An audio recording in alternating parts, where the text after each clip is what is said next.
I'm joined here now with Nigel McCarthy, and he is the Director of Education with the Lloydminster Catholic School Division. Now, obviously, this school year looks different than years in the past, but just how was 2021 for the Lloydminster Catholic School Division?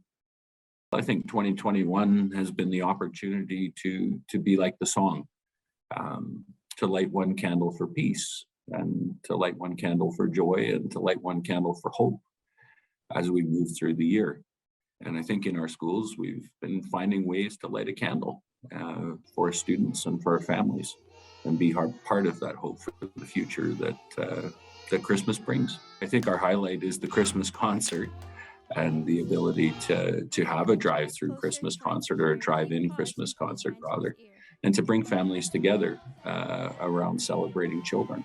And some of the things we've learned that we can do this and share it with grandparents that are halfway across the country through live streaming and those sorts of things. Those have been really great learnings out of the year, and things that we've been able to do in a new and better way.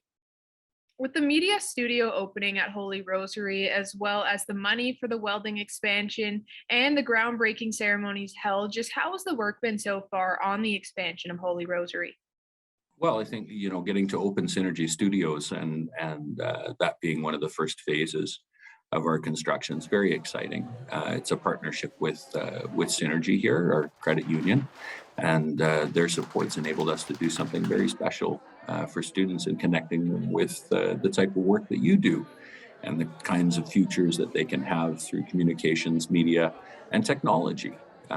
Some of these things that we weren't necessarily exposed to 20 years ago, but today we can really bring students into touch with the future while they're still in high school. There's certainly been some impact from international trade and all of the things that we've heard about in the news so frequently. But we are certainly hoping to open up late fall or early winter next year. And we believe that by taking our time and doing it right, we'll have an excellent expansion that'll serve students for the next 50 years.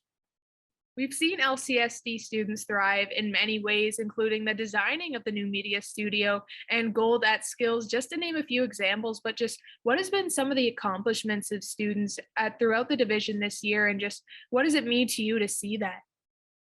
Well, student voice in our building, and in conceptualizing what we would do was really a key part of the development.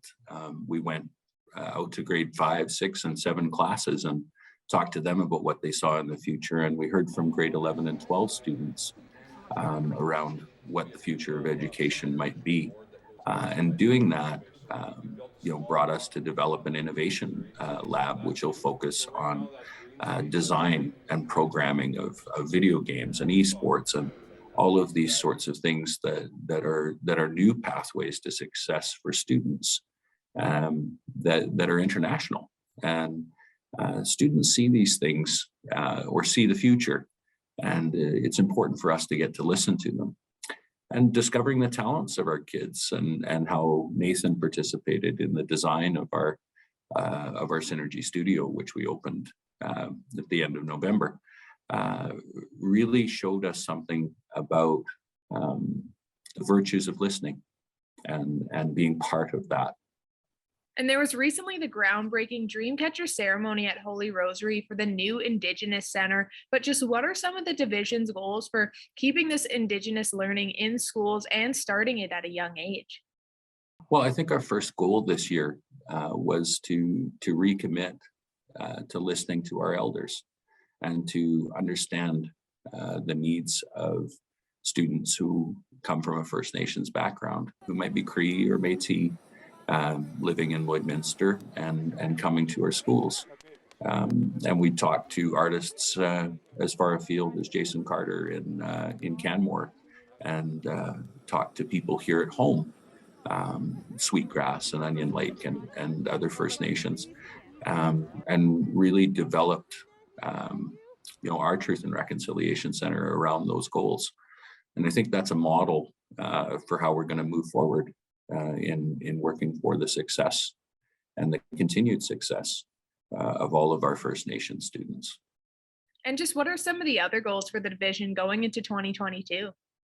I think, opening the expansion at Holy Rosary is a big goal, but we've spent a lot of time, working with our partners here in the city to provide more opportunities for students to go out into the community, and as reopening continues to happen, how are we going to reconnect the lessons that we've learned to the future of education?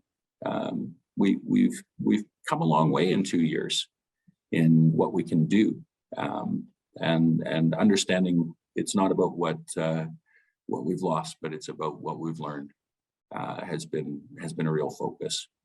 I think too that students on teams is something we're so excited about. We've had so much success with athletics and in our extracurricular activities this fall, and being able to continue that throughout the winter time here and into the spring really speaks to the dedication of our staff and the dedication of coaches and all those people who are there for the things not only inside the classroom, but that enable us to travel and compete and do all of these wonderful things that we've been able to do.